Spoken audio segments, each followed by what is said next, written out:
Hello बच्चों, कैसे हो आप बच्चों। आज हम आपकी पाठ्यपुस्तक बसंत भाग 1 का पाठ 10 झांसी की रानी कविता पढ़ेंगे। इस कविता की रचना की है सुभद्रा कुमारी चौहान ने। तो देखिए बच्चों, इस कविता में 1857 की क्रांति का वर्णन किया गया है। उसमें किन किन राजाओं ने भाग लिया, झांसी की रानी की वीरता का इसमें वर्णन है। और इस कविता का प्रथम पार्ट हम पढ़ चुके हैं। यदि आपने उसे अभी तक नहीं देखा है तो इस वीडियो के डिस्क्रिप्शन में जाकर दिए गए लिंक पर क्लिक करके उसे आप देख सकते हैं। आज हम इस कविता का सेकंड पार्ट पढ़ेंगे। तो चलते हैं बच्चों आगे।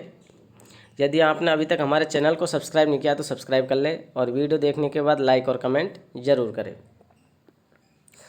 इस स्वतंत्रता महायज्ञ में कई वीरवर आए काम, नाना धुंधु पंत तातिया, चतुर अजीमुल्ला सरनाम, अहमद साय मौलवी, ठाकुर कुंवर सिंह सैनिक अभिराम, भारत के इतिहास गगन में अमर रहेंगे जिनके नाम।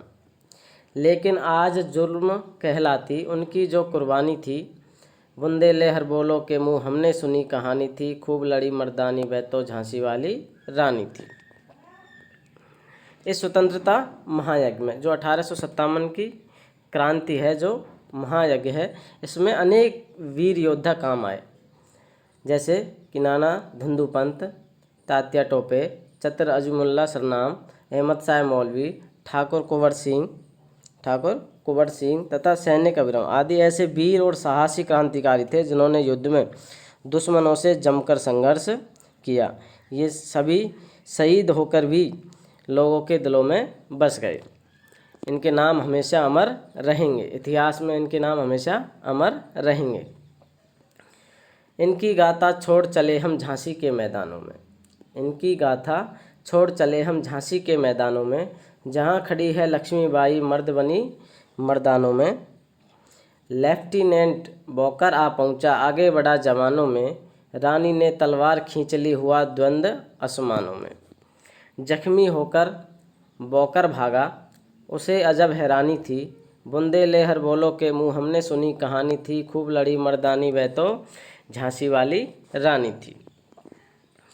इनकी गाथा छोड़ चले हम झांसी के मैदानों में। यहाँ इन सभी वीरवरों के अलावा वीरांगना रानी लक्ष्मीबाई की वीरता का परिचय है कि झांसी में जब युद्ध हो रहा था, झांसी में जब युद्ध अंग्रेज़ों की तरफ से कौन आया था, लेफ्टिनेंट बौकर अंग्रेज़ों की तरफ से युद्ध के लिए आया, तो लड़ने के लिए अकेली कौन, लक्ष्मीबाई मैदान में उतर गई अंग्रेज़ों के विरुद्ध। उसके बाद लड़ने के लिए अकेली रानी, झांसी की रानी ही काफ़ी थी उनके लिए। उन्होंने दोनों हाथों में तलवार लेकर चंडी की तरह बौकर पर प्रहार किया।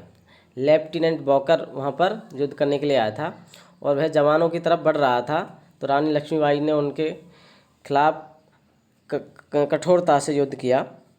रानी ने तलवार खींच ली हुआ द्वंद्व असमान में, और रानी ने दोनों हाथों से तलवार से युद्ध किया और हुआ द्वंद्व असमान, अर्थात युद्ध असमान में, अर्थात उनके पास हथियार ज़्यादा थे और रानी के पास केवल तलवार ही थी। जख्मी होकर बौकर भागा। जो बौकर है लेफ्टिनेंट, वह जख्मी होकर वहाँ से भाग खड़ा हुआ। उसे अजब हैरानी थी और वह रानी की वीरता को देखकर अचंभित हो गया। बुंदे ले हर बोलो के मुँह हमने सुनी कहानी थी, खूब लड़ी मर्दानी वह तो झांसी वाली रानी थी। तो लेखिका कहती है कि बुंदे ले हर बोलो के मुँह से हमने रानी झांसी के बारे में, उसकी वीरता के बारे में, उसकी मर्दानगी के बारे में खूब सुना है। रानी बड़ी काल्पी आई कर 100 मील निरंतर पार, घोड़ा थक कर गिरा भूमि पर गया स्वर्ग तत्काल सिधार। यमुना तट पर अंग्रेजों ने फिर खाई रानी से हार, विजयी रानी आगे चल दी किया ग्वालियर पर अधिकार। तो रानी बढ़ती हुई काल्पी नामक स्थान पर आ पहुंची युद्ध करते हुए, कम से कम 100 मील पार करके। इसके बाद उसका घोड़ा थककर भूमि पर गिर गया। रानी का जो घोड़ा है वो थककर ज़मीन पर गिर गया और वह तत्काल स्वर्ग सिधार गया, अर्थात वह तुरंत ही मर गया।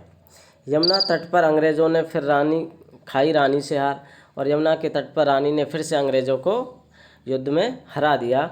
विजयी रानी आगे चल दी किया ग्वालियर पर अधिकार, और रानी ने विजय प्राप्त करके ग्वालियर पर अधिकार कर लिया। अंग्रेजों के मित्र सिंधिया। अंग्रेजों के मित्र सिंधिया ने छोड़ी राजधानी थी। और जो अंग्रेजों के मित्र थे, जो अंग्रेजों के डर से राजधानी छोड़ गए, कौन? सिंधिया। बुंदेले हरबोलो के मुँह हमने सुनी कहानी थी, खूब लड़ी मर्दानी वह तो झांसी वाली रानी थी।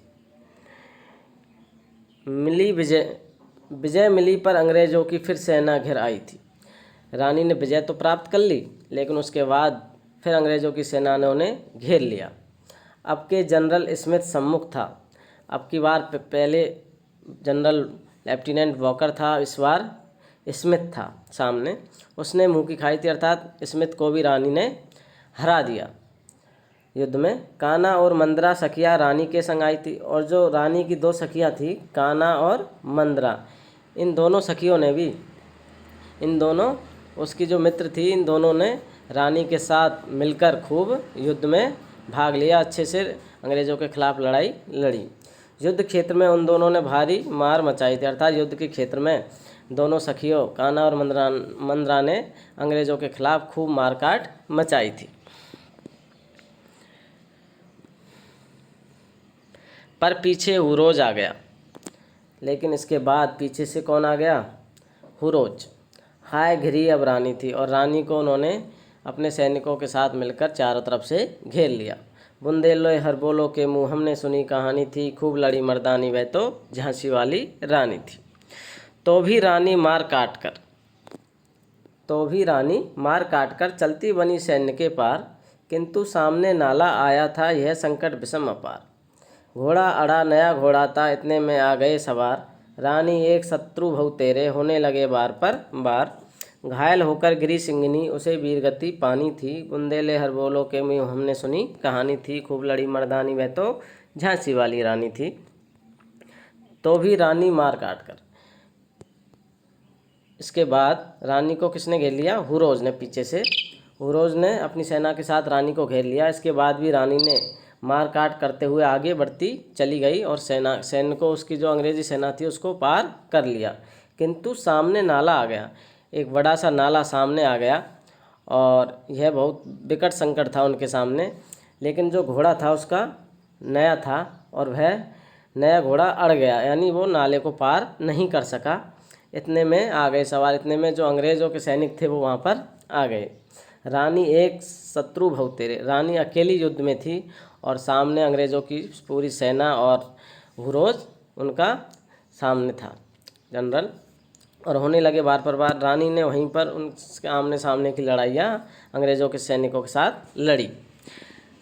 घायल होकर गिरी सिंगनी, और रानी लक्ष्मीबाई घायल होकर युद्ध करते करते गिर पड़ी, और उसे वीरगति पानी थी, अर्थात वह वीरगति को प्राप्त हो गई, वह स्वर्ग सिधार गई। बुंदेले हरबोलो के मुँह हमने सुनी कहानी थी, खूब लड़ी मर्दानी वह तो झांसी वाली रानी थी।